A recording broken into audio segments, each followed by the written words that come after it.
Assalamualaikum warahmatullahi wabarakatuh. Salam, Om Swastiastu, Namo Buddhaya, salam kebajikan, Rahayu.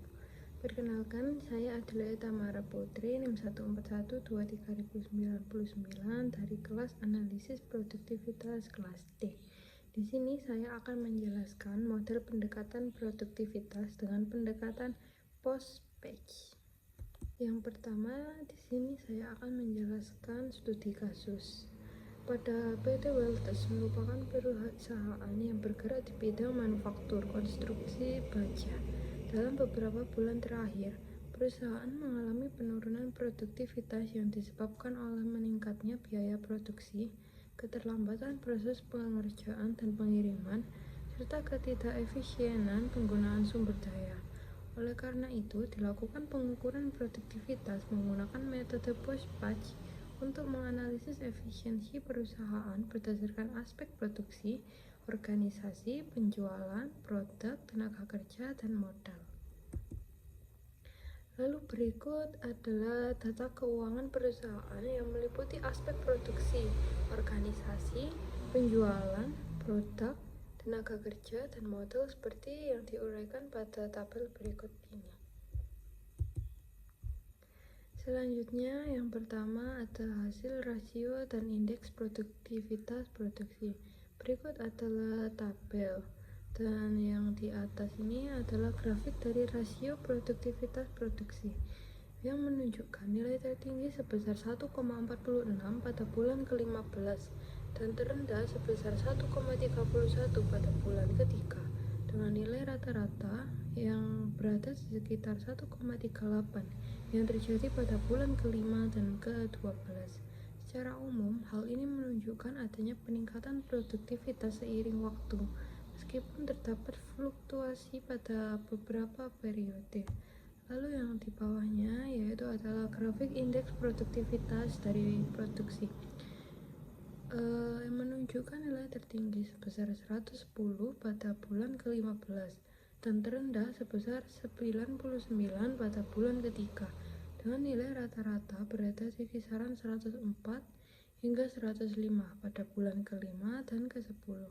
Hal ini menunjukkan bahwa produktivitas produksi cenderung meningkat meskipun masih mengalami fluktuasi pada beberapa periode. Lanjut, ada hasil rasio dan indeks produktivitas organisasi. Pada grafik di atas, dari rasio produktivitas organisasi menunjukkan nilai tertinggi sebesar 2,39 pada bulan ke-15, sedangkan nilai terendah tercatat pada bulan ke-1 dan ke-3. Nilai rata-rata berada di sekitar 2,95 pada bulan ke-4 dan ke-6, yang menunjukkan bahwa produktivitas organisasi cenderung stabil dan mengalami peningkatan meskipun terdapat fluktuasi pada beberapa periode. Lalu di bawahnya ada grafik indeks produktivitas organisasi, menunjukkan nilai tertinggi sebesar 110 pada bulan ke-15 dan terendah sebesar 99 pada bulan ketiga. Nilai IP berada di kisaran 104 hingga 107 pada beberapa bulan tengah, yang menunjukkan bahwa kinerja organisasi cenderung stabil dan mengalami peningkatan secara bertahap meskipun terdapat fluktuasi pada beberapa periode. Lanjut, ada hasil rasio dan indeks produktivitas penjualan. Pada grafik di atas ini, dari rasio produktivitas penjualan, diketahui bahwa nilai tertinggi terjadi pada bulan ke-15 sebesar 3,78, sedangkan nilai terendah terjadi pada bulan ketiga sebesar 2,88. Adapun nilai rasio produktivitas penjualan yang berada di tengah-tengah antara nilai tertinggi dan terendah adalah sebesar 3,30 yang terjadi pada bulan kelima. Lalu di bawahnya ada data indeks produktivitas penjualan. Diketahui bahwa nilai tertinggi terjadi pada bulan ke-15 sebesar 126, sedangkan nilai terendah terjadi pada bulan ketiga sebesar 96. Adapun nilai indeks produktivitas penjualan yang berada di tengah-tengah antara nilai tertinggi dan terendah adalah sebesar 111 yang terjadi pada bulan ke-10 dan bulan ke-12. Lalu selanjutnya ada hasil rasio dan indeks produktivitas produk. Yang di atas yaitu data rasio produktivitas produk. Diketahui bahwa nilai tertinggi terjadi pada bulan ke-15 sebesar 0,46, sedangkan nilai terendah terjadi pada bulan ketiga sebesar 0,31. Adapun nilai rasio produktivitas produk yang berada di tengah-tengah antara nilai tertinggi dan terendah adalah sebesar 0,38 yang terjadi pada bulan ke-5 dan bulan ke-12. Lalu di bawahnya ada grafik indeks produktivitas produk. Berdasarkan data, diketahui bahwa nilai tertinggi terjadi pada bulan ke-15 sebesar 141, sedangkan nilai terendah terjadi pada bulan ketiga sebesar 96. Adapun nilai indeks produktivitas produk yang berada di tengah-tengah antara nilai tertinggi dan terendah berada pada kisaran 119 hingga 121 yang terjadi pada bulan ke-10 dan bulan ke-12.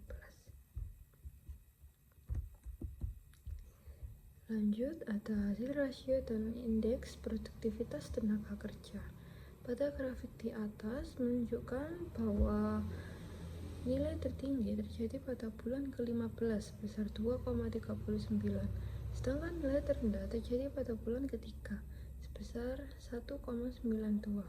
Adapun nilai rasio produktivitas tenaga kerja yang berada di tengah-tengah antara nilai tertinggi dan terendah adalah sebesar 2,14 yang terjadi pada bulan ke-10 dan bulan ke-12. Lalu di bawahnya ada data indeks produktivitas tenaga kerja. Diketahui bahwa nilai tertinggi terjadi pada bulan ke-5 sebesar 119, sedangkan nilai terendah terjadi pada bulan ketiga sebesar 96. Adapun nilai indeks produktivitas tenaga kerja yang berada di tengah-tengah antara nilai tertinggi dan terendah adalah sebesar 107 yang terjadi pada bulan ke-10 dan ke-12. Lanjut, ada hasil rasio dan indeks produktivitas modal. Pada grafik di atas yaitu data rasio produktivitas modal. Diketahui bahwa nilai tertinggi terjadi pada bulan ke-15 sebesar 0,31, sedangkan nilai terendah terjadi pada bulan ke-1 dan bulan ketiga sebesar 0,24. Adapun nilai rasio produktivitas yang berada di tengah-tengah antara nilai tertinggi dan terendah adalah sebesar 0,28 yang terjadi pada bulan ke-8, ke-10, dan ke-12. Lanjut di bawahnya yaitu ada grafik indeks produktivitas modal. Diketahui bahwa nilai tertinggi terjadi pada bulan ke-15 sebesar 128, sedangkan nilai terendah terjadi pada bulan ketiga sebesar 97. Lalu ada nilai yang berada di tengah-tengah antara nilai tertinggi dan terendah yaitu kisaran 113 hingga 115 yang terjadi pada bulan ke-10 dan bulan ke-12. Selanjutnya ada hasil perhitungan nilai rata-rata rasio produktivitas keseluruhan aspek. Di sini pada grafik berdasarkan data rata-rata rasio produktivitas keseluruhan aspek, diketahui bahwa nilai tertinggi terdapat pada aspek penjualan sebesar 3,47, sedangkan nilai terendah terdapat pada aspek produk sebesar 0,36. Adapun nilai rata-rata rasio produktivitas yang berada di tengah-tengah antara nilai tertinggi dan terendah adalah sebesar 2,25 yang terdapat pada aspek organisasi dan tenaga kerja. Lalu selanjutnya ada hasil perhitungan nilai rata-rata indeks produktivitas keseluruhan aspek. Berdasarkan data rata-rata indeks produktivitas keseluruhan aspek, diketahui bahwa nilai tertinggi terdapat pada aspek produk sebesar 117, sedangkan nilai terendah terdapat pada aspek organisasi produksi dan tenaga kerja sebesar 106. Adapun nilai rata-rata yang berada di tengah-tengah antara nilai tertinggi dan terendah berada pada kisaran 110 hingga 112 yang terdapat pada aspek penjualan dan modal. Lalu ada peningkatan perbaikan produktivitas.